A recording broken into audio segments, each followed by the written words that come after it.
Hello, my dear friends. Dear friends, I am once again back with one more poem from Walt Whitman. The poem that I have come to explain you is Poets to Come.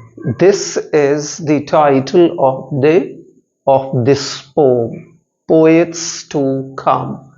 It means we can say that this poem is a kind of welcome song to the poets, musicians, singers, and so many other talented people of the coming generation. In this poem, the poet is actually expecting a lot of showing his expectations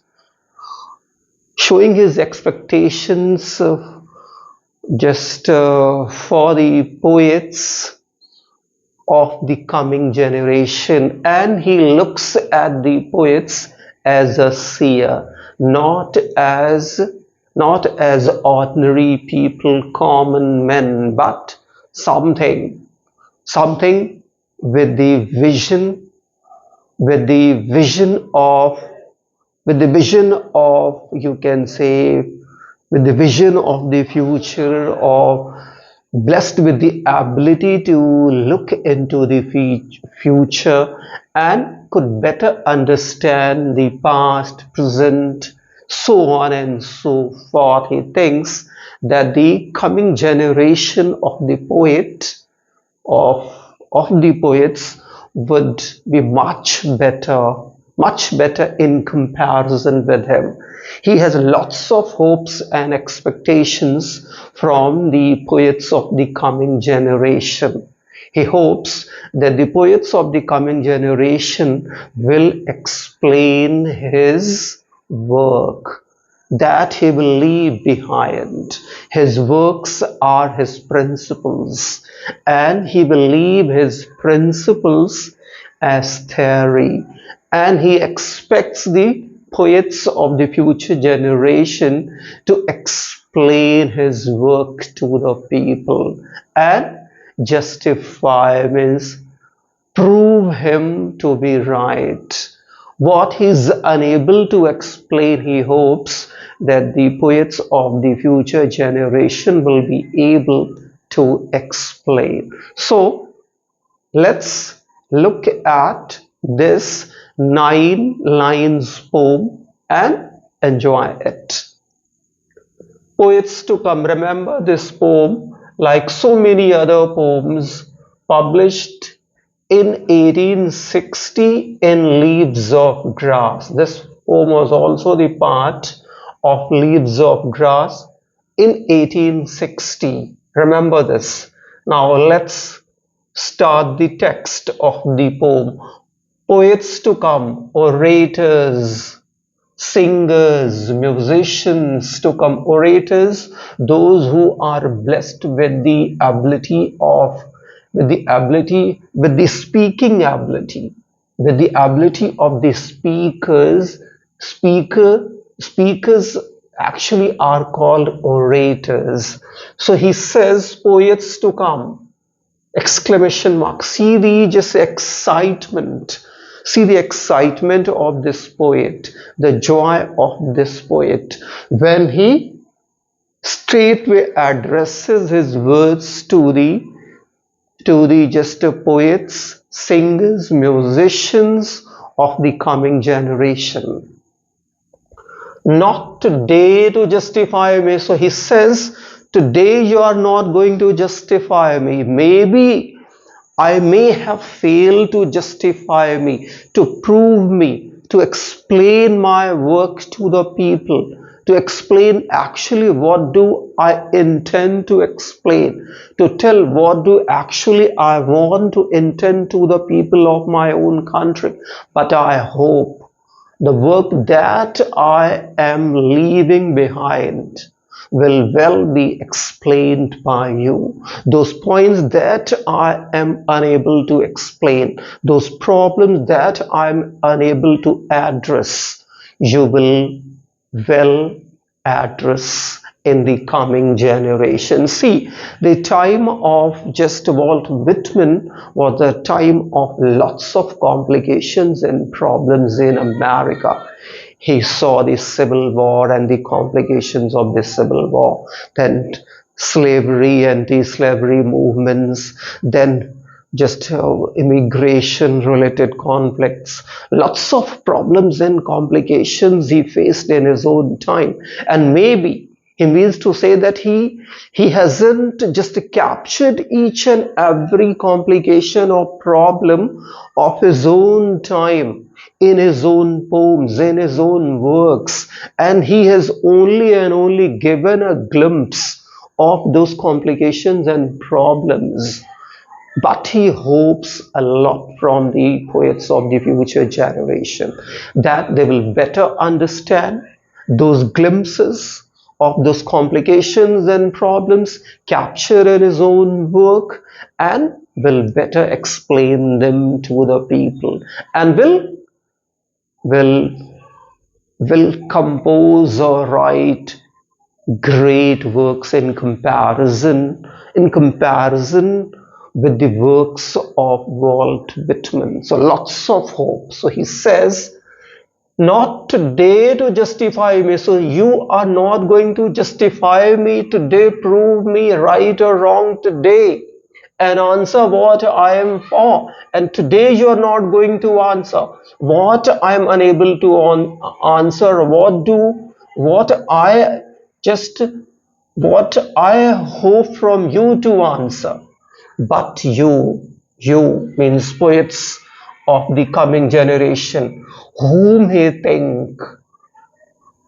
thinks are not ordinary people blessed with a lot of potential and talent in comparison with him. A new brood, a new, you can say that, a new breed. Brood means new breed, a new generation. Native means just Americans, athletic, continental, greater than before known. And what is not before known, and what is known today, maybe not sufficient, maybe is unable to understand the world, maybe he's not able to understand the world the way the poets of the future generation will understand. Maybe he is unable to capture the complications and problems of the world today, but he hopes that they will better understand, better capture, and much better just to produce their work. Their work will be much better in comparison with his work. What is unknown today, maybe they will make those things known.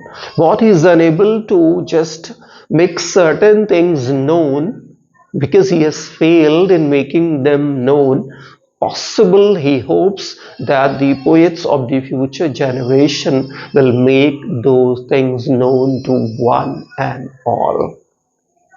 He says, arouse means wake up, for you must justify me. Why? Because I am placing a lot of responsibilities to you to explain my what? Explain my works.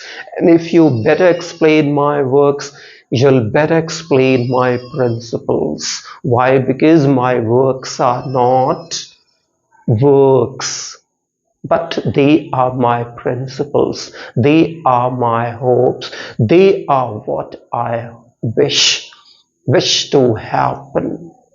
And you will do all that. I myself but write one or two indicative words for the future. So he says that I will write a line or two, I will write a work or two for the future.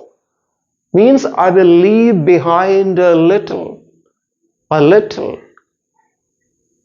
in in the shape and form of my works, in the shape and form of my poems, but I am entrusting you with this responsibility that you will explain. You explain my work. You'll better just explain me and justify me. Possible that I'm unable to explain my work. Possible I'm unable to justify my ways to the people, and that's why people have just people have somehow just mistaken my identity. They have failed to understand me, and it's all because of that. They have brought serious charges against me.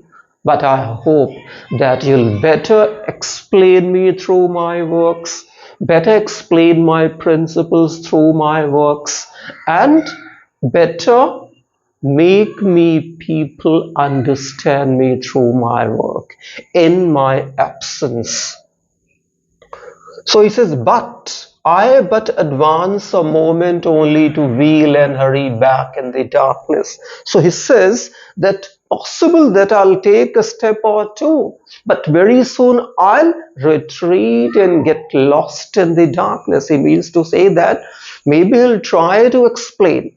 He has tried to explain the complications and problems of his own country, but probably he is unable to do what he intended or what he intends, and that's why he hopes that the poets, the new breed or the brood of the poets of the coming generation, will be blessed with potential and quality and talent. They will be great, or they will be greater than Walt Whitman. And it's all because of that. What he is unable to do, they'll be able to do. And that's why he has a lot of hope from the poets of the coming generation.